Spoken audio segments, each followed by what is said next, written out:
Hi everybody, my name's Dawn Marie Gavin and I am thrilled to present to you the 5 pitfalls of being a new spelling parent and how to avoid them. Before I begin though and introduce myself, I want to tell you a quick story about this little boy whose name is Evan. When he was 12 years old, his mom started teaching him how to spell to communicate. Actually, to be fair, 3 years earlier, she knew about the method and had started trying to teach him how to spell because she thought that was a prerequisite to spelling on a letterboard. Have to spell on a letterboard.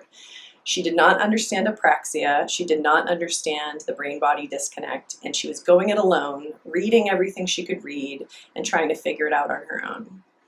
Then she met a practitioner who worked with Evan for a couple days and then sent her home with some letterboards to do the best she could.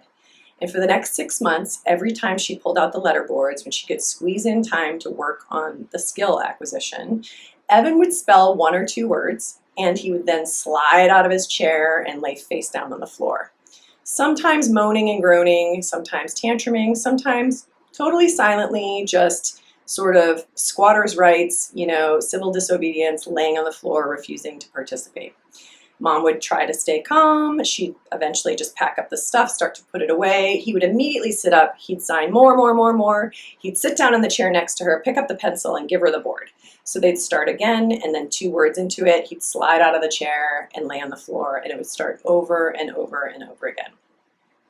This experience left this mom feeling isolated, incompetent, unsure about what to do next, and really feeling like this is yet another path she's gone down that is not going to yield any results for her son, who is still desperately lacking a meaningful and productive way to communicate his thoughts. So now about me. That little boy, Evan, of course, as many of you might already know, is my son, who is now 17 years old and a fluent speller on a letterboard. At 12 years old, as I mentioned, we started this journey, and we were sort of self-taught with a little bit of help every 6 months from a practitioner, and hit a lot of pitfalls along the way. So the webinar that I put together today is really about my journey, and I think I've seen over the years practicing as an S2C practitioner, I'm not alone, and that a lot of these things are what you have experienced or are experiencing too. So I want to share what has worked instead of these pitfalls or how to avoid them so that maybe my experience can benefit you in the long run. Okay, so without further ado, I'm Dawn Marie Gavin. I live in San Diego, California. I have 2 boys on the spectrum, Evan, who's 17, and his brother, Trey, who will be 16 very soon. They are both considered non-speakers. Evan is completely non-speaking, but a fluent speller, and Trey is minimally and unreliably speaking. Trey also uses a letterboard, but intermittently, as he's sort of multimodality. For Evan, it's his exclusive communication method of choice. And it took 18 months for Evan to get open-ended on a 26 letterboard, meaning a board with all of the alphabet on it. I didn't really know what I was doing, so it took me a while, and I didn't have a lot of coaching until I found Elizabeth Vossler and Spelling to Communicate. So if you're here because you already know about S2C, then you're in good hands, and welcome. So let's get right into it. Without further ado, what are the 5 pitfalls? Well, the first one is called ruffling your feathers. This has to do with struggling at your age or my age with being brand new at something and not very good at it. If I could show people the footage of the very first time that I was coached as a parent on the boards with my children, it would make everybody feel better. I hated not being efficient and not being organized and not knowing how to motor plan and switch from board to board and forgetting how to spell a word in the middle of spelling it because, gosh, I'm smart, I can spell, and I put the wrong board up in front of him, and I couldn't remember to write down on the keyword sheet where he could see it or write on the transcript, and it was just very frustrating to me. And I'd get this feeling like I need to give up. I can't do this. Like the tape playing in my head all the time was, I'm not good at this. I'm never going to learn how to do this. This is really too hard for me. I can't do it.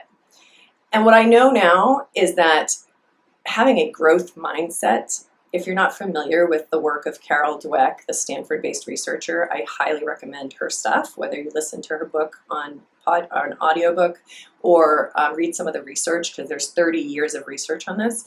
But having a mindset that I just can't do this yet, but I can learn how to do anything is critical to getting through this pothole, or to going around it at least.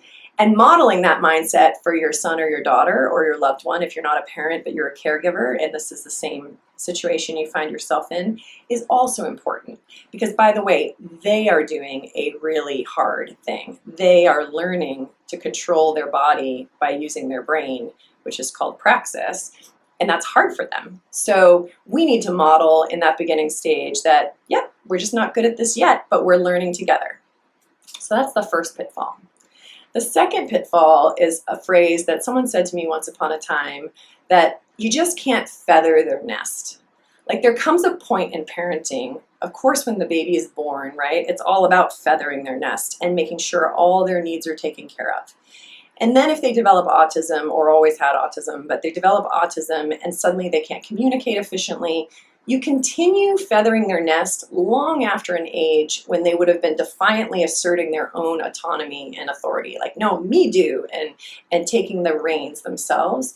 So we get sort of lulled into this forever feathering their nest thing and not really knowing when is a good time to pull back and let them learn, right? Let them take 5 times longer to try to tie their shoes, and whether they can actually tie their shoes. Like, are we setting them up for success or for failure? Can they motorically do that thing that we're setting them up to do? So I totally understand, and I'm super guilty of it too, and guilty is probably the wrong word. There's nothing to be ashamed about or feel bad for having done. But I would suggest that when you sit in the room that you've designated for practicing on the letterboard, you stop feathering their nest. Don't worry about whether they've had a snack, did they empty their bladder, are they upset about this other thing? Like, you go through the mental checklist that the detective mom or detective dad has learned years in of how to make sure they're in that just right readiness position before you hand them over to the speech therapist for $130 an hour or the OT for $130 an hour. You want them to be like just right, because that's what you can do to help make that session go really well. And then the rest is up to them, right? So you're used to feathering their nest to help make therapies go well. But now you're actually the one at home practicing the therapy. So you kind of have to stop feathering their nest and just get to the work. But I'll talk more about that later in the mindsets that are better to adopt instead of feathering their nest. The third pitfall to avoid is not nudging them out of the nest. Now, this one might seem a little confusing at first, because what I'm saying here is I run into a lot of parents who don't want to prompt. They want to just put the board down and let the kid try to poke to the letter, not understanding yet how this works and how motorically our voice prompting them in their acquisition phase is like the proverbial foot on the gas pedal of their motor. So if I put a board down, I've started the engine, I'm like, ready and get it. And then I say nothing else, they might start moving, and then they either stall or they start just poking around because they've lost that motor plan. So in order to get them out of the nest and get them to a place where they are spelling more autonomously and you get to fade those prompts, you actually first have to fully prompt them. You have to use your voice, even if it's continuation prompts of get it, keep going, look for it, move your eyes. You have to be talking the whole time while you're working on those initial boards so that they can keep moving fluidly, because we want flow and we want rhythm. And they need our voice right now as they develop those motor pathways, as they start to connect the parts of their brain that are going to go down through their body to make their hand reach and point and their elbow stay out, and to reach and poke and lift and pull back. All of that depends on our voice coaching them. And I think we've heard so many times in IEP meetings or whatever, like, well, he's totally prompt dependent, as if that's something we've done wrong in prompting a child who has apraxia, who can't initiate without us prompting them. So we start to think in this situation, oh, we better fade those prompts as fast as possible. And that's a big mistake. So learn well what all the different prompts are from your Spelling to Communicate practitioner and use them liberally during the acquisition phase, with the exception, I would say, of gesturing. If you over gesture, the only problem with that is you're going to get hooked on it. They might too, but like you will be gesturing all the time when they don't really need it. So use gestures when appropriate, but don't gesture constantly, you know? That's my only caveat to the prompting part. But everything else you need to be prompting. If you want them to flee the nest at some point and spell on their own, you can't take away the supports that are going to get them there. It's like saying, you know, someone's using a wheelchair and now they have full mobility, and then we're like, well, let's get rid of the wheelchair then, because they're making it around to all their classes. Kind of that idea. So we're not going to fade support before they truly don't need the support, and definitely get some coaching on that, because nobody in the Spelling to Communicate community is going to let you over prompt, believe me. Okay, the fourth pitfall, eating half the worm. So this is one that, again, might seem a little different at first. I never let a student or my son not finish a word that he started spelling. Now, that might seem like a compliance-based thing. And by the way, I'm the farthest from a compliance-based practitioner. In fact, I'm a DIR floor time practitioner, so I'm way more leaning towards the social and emotional connection and the trusting relationship and all of that. The not letting them walk away in the middle of spelling a word is actually me showing them two things. Number one, I presume competence in you, and I believe that you want to learn how to do this, no matter what your outsides show me right now. Like the fact that your body is looking like it's done. You might even be signing break or all done. And my son was notorious for this. He'd be answering a question and start signing break and all done and whatever and lying on the floor. And then it dawned on me, I asked him a question that he could have answered with one single word, and instead he started to spell a phrase, or he started to spell a sentence once we got to that place in fluency. Why would he do that? Why would he take on all those extra letters and the extra poking if he didn't want to be here doing this with me right now? So I had that moment to realize, okay, I'm going to help him finish this word, at least this word, no word left behind. I'm going to have him finish this word just as my sign to him that, buddy, I've got you. I know your body needs me to coach it, and I'm going to believe that you want to finish what you started to say, and then you might be all done because something else has triggered your sensory system or your nervous system, and that's okay, but let me help you. And I might even, it's not a compliance thing, so I might even be like, buddy, let me write it down on the dry erase board, like this is what you got so far, and let's switch to these other boards, or let's do hand over hand, or let me give you some sensory input for 10, 15 minutes, like what does your body need? But I'm going to finish that word. Let's finish that word, dude. I know you can do this. Let's do it together. I think there's a lot of times, and I've witnessed this as Evan's mom, that somebody will say something to him or they'll invite him to participate in something and he walks the other way and they immediately say, oh, he's not interested. And I'm like, oh, just because his body went that way means absolutely nothing about whether he's interested in your invitation. If I go over right now and ask him at the letter board, 8 times out of 10, he's stoked that they asked him, but his body never stops moving. So again, that phrase that the outsides don't match the insides, like when you're spelling with your son or your daughter or your loved one, just presume competence, coach their motor, and trust that they want to do this. And that if they're in the middle of spelling a word and they sign they're all done, be like, hey, you know what? Let's just finish this word because I believe in you and we're going to do it together and I'm going to help you. And it's a great bonding moment, and for them to push through maybe a little bit of dysregulation and have some top-down regulation, which we can talk about in some other webinar. Okay, the 5th pitfall that you want to avoid is plumage competitions. Like, my feathers are prettier than your feathers. Except it usually works the other way around. You think that your feathers are horrible and that everyone else's feathers are like peacock feathers and beautiful exotic birds. Social media is a blessing and a curse, right? I have friends who call Facebook fake book. I'm sure you've heard that. People post their awesome moments, right? You post about your son or your daughter who's spelling or being included in something, and it just sounds like, or at least this is the way that I used to interpret it, wow, spelling is going so easy for everybody else, right? Or so-and-so got fluent in a weekend. In fact, that actually happened to me. So my son and one of my very close girlfriend's sons both started spelling on the exact same time, this exact same weekend. Her son literally was spelling open-endedly by Sunday night. I've never heard of a faster case than this, but it happened. And then Evan took 18 months. And the first 6 months was him sliding out of the chair, could not sustain his focal vision on a letterboard for more than a half a second. So you'd have to look away every single time before he'd poke another letter, which led to a lot of mispokes. I mean, and yet to look at these two boys side by side, you would have thought, wow, I mean, they're probably similar, right? Like their motors are similar or whatnot.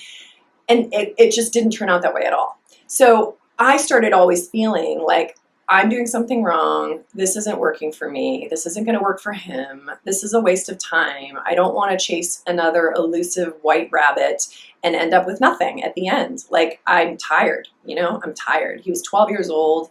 I've been doing a lot of things for both the boys for a long time, but I knew that I couldn't stop looking for something that would make him an effective communicator. So I did keep on going through that, but I want to tell all of you, the plumage competitions are the easiest way to suck the joy out of your experience with your son or daughter. Like, focusing just on the moment, just on that day with your child, on this lesson, on what they have accomplished in terms of their tolerance. Some kids' sensory systems, they can't even sit in a chair.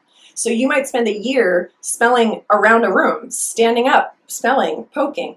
Other kids need vision therapy on top of S2C lessons because, like Evan, they can't hold their eyes forward looking at a piece of material or a letterboard or a book for more than a second, and they need to learn how to do that. There's a lot of different reasons. You might have ordered more off the motor menu, which is something that my mentor says. Like, you might have a lot more going on motorically, and even lifting your arm to that top row on a board might take a couple of years to learn how to do. Comparing your apple to an orange to a banana is, like I said, the surest way to steal your joy. And what you need for this journey towards fluency is resiliency. You need to feel like you can do it and believe in yourself and believe in your speller. So those are the 5 pitfalls. Now, what can you do instead? Well, there are 3 mindsets that every parent who is a great spelling to communicate mom or dad knows. And the first one is that relationships grow potential. I just alluded to it in the plumage competitions, but basically, you are now entering a whole new role with your child, right? You are now, and maybe you've homeschooled before. I had done a series of, whether it was home hospital for 6 months for one, actually a year and a half for one, then 6 months for the other. I've homeschooled both of them off and on during COVID, quarantine. They were all distance learning while I was working full-time and juggling all of that. They're still distance learning, even though their schools have opened up, because actually it was started going really, really well. And so we're continuing with what's working because it's not broken, so let's not fix it. But the point is, you've had different roles, but this is the first time maybe where you're sitting down and you're going to put in your back pocket that I'm a parent right now, right? You are now teaching them how to spell to communicate.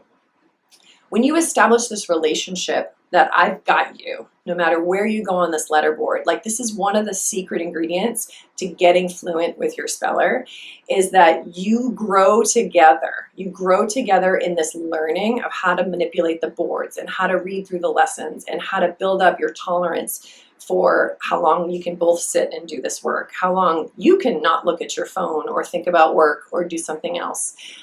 For me now, sessions, whether it's with my own son or a client, are like meditation, because I get to put aside everything else that I'm doing and just focus on that moment, like literally that exact moment and what is happening with this person's body and their sensory system. And now I'm a detective in that way where I go, ooh, I noticed this, or I've noticed they've changed position. So where am I going to put my letterboard now? And really keep honing my own skills as I work on them honing their skills. And it creates such a bond between you and your son or your daughter that I can't even describe in words what it's like, but it's like better than you ever dreamed, right? Like I wanted Evan to spell to communicate because I wanted to know the real Evan.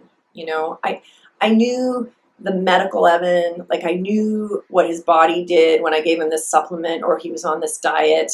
I knew what his body did when he was upset generally or just not happy with what was happening. I knew what antecedents would trigger a behavior. I had figured out, I had taken data. I was a data junkie. I had taken data on everything. In fact, our gastroenterologist laughed about the spreadsheet that I used to keep, and I knew exactly what triggered what. I used to even know, if any of you do any of this biomedical stuff, I used to even know what pathogens would have overgrown in his stool culture based on what his body was doing as far as ticks. It could be purely anecdotal, but there was complete correlation for me. So anyway, that's how much data I took because what else was I going to do as I was trying to figure him out? And the truth was, what I really wanted to know is the stuff I know now, which is he loves hip hop and rap music, and that actually he wants to be a math major and go to college. Like his big dream in life is actually college. And he said, I don't know what I can do with a math degree, but that's what I want to do. He loves his little brother, which shocked me, to be really honest with you, because his little brother was very territorial, always took his stuff, you know, things like that. And his brother used to actually garner most of our family's resources in terms of energy and attention. And so I thought Evan would be jealous and kind of, you know, resentful, and no, like he's super compassionate about his brother and loves him, which made me so happy because they're probably going to be roommates someday. So it's nice to know that's not going to be unpleasant for Evan. Anyway, I get to know all this through the letterboard, and I get to know this because we trudged through resiliently those initial stages where he was dropping on the floor, which, by the way, turned out to be because two things. He was needing deep tactile input at that point, and that's a nice passive way to get it.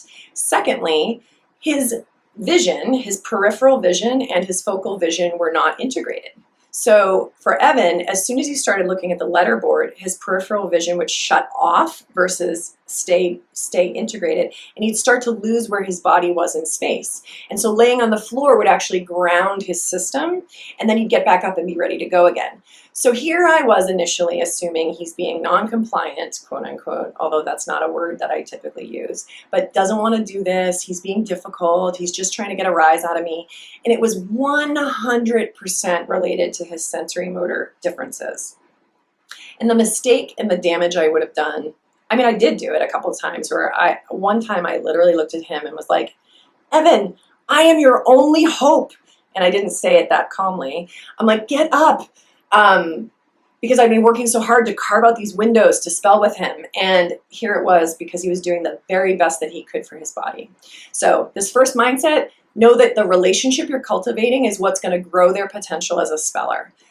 Focusing on the relationship first and foremost is what's going to get you the fluency between you guys as communication partners. So that's mindset number one. Mindset number two is that forgetting you're a parent. No parents on the letterboard. So put that in your back pocket. That's what that little emoji, if you will, or drawing is on the slide. Put that skill set, that very well-honed, data-taking, detective-like skill set into your back pocket and just be a communication partner. Be the best darn communication partner you can be, but don't worry about it. If they have to pee, they will literally escape the room and go pee, I think. Probably. My son would. You can't make him spell, right? You can't make a kid spell, and you really can't make a kid eat. And those are the two things that I've noticed over the years that I cannot force my child to do even when I want him to. So I need him to want to do those things. And my job is to make it pleasant and not a controlling situation. And so I don't want to be a parent. I don't want to be a disciplinarian. I don't want to scold them for what they're doing in that moment, no matter what behavior they do. And by behavior, I just mean some action they're taking with their body. I don't care if they're getting out of their chair. I don't care if they're laying on the floor. I don't care if they're actually spitting something at me. Now, I might actually turn to them and say, that's not really civilized, but I'm going to coach their motor. I'm going to go back to being like, okay, this is that top-down regulation. I'm going to distract your body from whatever is going on right now by giving you a math problem to do. And I'm going to direct them with some higher level thinking that will engage their brain. And then typically they can gain more motor control over their body. So forget that you're a parent for the 20 minutes, 30 minutes, 45 minutes, whatever you've committed to as your spelling to communicate lesson at home. Forget you're a parent. Shut that door, turn off your parent, leave it on the outside. It'll make your job easier. You won't have to think so much about, oh my gosh, they didn't sleep well last night. That's really why we should probably end this session early. Like, it just simplifies your decision making, and simply coach the motor. And last, but definitely not least, do not go this alone. You need to find your flock. So this photograph is with a couple of moms who are, their sons or clients of mine. One mom has 2 boys who spell to communicate, the other has 1. This was from what was going to be our annual New Year's Eve bash here at Transcending Autism and Apraxia. It was an unbelievable sensation as we rolled in 2020. We did a silent disco and everyone came together in our space. It was amazing. And obviously the moms all had fun too. These moms I've known since before I was an S2C practitioner. I actually met them when I was doing floor time exclusively, and I did floor time sessions with their boys. Nowadays, thanks to social media, there's no reason to go it alone. Even if you don't know any other spellers in your local community, you can connect to them via the internet. And that might be one other blessing from COVID, is that now all of these things that are happening online have been made more available even to spellers. And people wait for spellers to communicate their message on Zoom calls, and I love that. It's so anti-ableist. And there's just more opportunities for all of us to stay connected. You need that. You need to talk to other families and other parents so that when things feel frustrating, you have support. Find an S2C practitioner near you so that you can get some coaching, even if it's a video feedback where they look at a video that you take at home and you send it to them for some coaching. It will sustain you when you get into your head and think, I don't know what I'm doing. Why isn't this going well? Like, are we plateaued? Am I doing something wrong? Just don't go it alone. We're not meant to go things alone. We're communal beings by nature. And that's kind of the joy in becoming a speller today, is that there's so many more non-speakers who already have found their voice and are paving the way for kids like ours to now have a community that understands them. So those were the 3 mindsets. What are the benefits of this mindset? I love this word, a convenient sense of serenity during your sessions. I don't know when serenity is not convenient, but it's definitely convenient to just be zen, sit in your session, coach the motor, and know that every little thing is going to be all right. Hence my tattoo, by the way. The second thing is consistent expectations of yourself and your child. They know you're going to coach their motor. They know you're not quitting till those 20 minutes or 30 minutes or 40 minutes are up. Even if that means you just read to them. If they literally won't spell, you just continue reading the lesson to them, and every now and then see if you can get another spelling word out of them. But just don't give up on them. They know that's what's going to be happening. You know what you're expecting of yourself. It will lead, after you get through the initial hump, it will lead to much smoother practice sessions at home. Don't give up. Never, ever, ever, ever give up. And then last but not least, that deeper connection through learning something together. I watch this over and over again. I'm so blessed to do the work that I do and get to coach parents. I try really hard to get parents on letterboards during my sessions. When I start with a student, usually by the 3rd or 4th session, I want moms or dads to do at least a paragraph during the time that they come to see me so that I boost their confidence and so that I don't get too much further along in fluency with their child than they are. My whole goal is to work myself out of a job with you and your child. I want you to be able to do this all at home yourself. So I'm going to teach your child the skills, and I want to teach you the skills at the same time so that you can talk to your children all day, every day, not wait for your appointment with me or with another S2C practitioner. And the connection that you get to develop, that knowing that real person inside who's there waiting to reveal itself inside your daughter or your son is priceless, because you waited for this, right? Like, nobody knows but another parent. People can empathize, but like nobody really knows unless they've been there, when you finally get to hear a novel thought out of your child for the first time. My son answered a question that I was sitting there with a colleague when the practitioner asked him on the letterboard. They had done a poem together, and she said, "What's another word for God's love?" And I looked at my friend and I said, like, "Do you know another word for God's love?" She's like, "I don't know." And Evan spelled benevolent. And I was like, oh, goodness gracious. Like, I've always presumed competence. Like, I'm here, right? When you bring your kid to an S2C session, you're presuming some competence. You're like, I want to see if this is going to help him. You're believing they might be able to do this. But I realized in that moment, I still might have been underestimating him. He was 12 years old and he used a word like benevolent. That changed everything. That one word changed everything for me. 6 months later, he had his first open phrase with that same person who had come back to town. And he spelled something that she said, "Oh, no, I don't think that's whatever." And she wrote it down. And I just happened to say across the room, "Oh, I think he was trying to say blah, blah, blah." And Evan picks up the board and spells, "My mom is smart." And I thought, that's the first thing he's ever said to me. My mom is smart. Anyway, those two things carried me for an entire year until I finally got Evan to where he could spell open-endedly on his own. And I just want you to know that nothing is worth doing more than committing to this process and believing in yourself and garnering the resources that you need. By resources, I mean time, energy, support, coaching, just friends who are doing this too, Facebook group, whatever it is, so that you don't feel like you're alone on this journey. Because you're not alone, and everyone is here, and we've got your back, and I can't wait to hear about your son or your daughter and how they're progressing on their journey. Well, that brings to a close our webinar on the 5 pitfalls to avoid as a new spelling parent. Hopefully, as you listen to the 3 mindsets, maybe one of them jumped out to you as a solution to one of the pitfalls you found yourself in. If you could relate to one of those pitfalls specifically right now with what you're going through, maybe consider which of those things, whether it's focusing on the relationship, whether it's putting your parenting mindset into your back pocket while spelling, or finding your flock. Maybe think of one action item that you can write down right now on a piece of paper, on a Post-it note, that you might take in the next week in order to have a different experience in this stage of your spelling journey.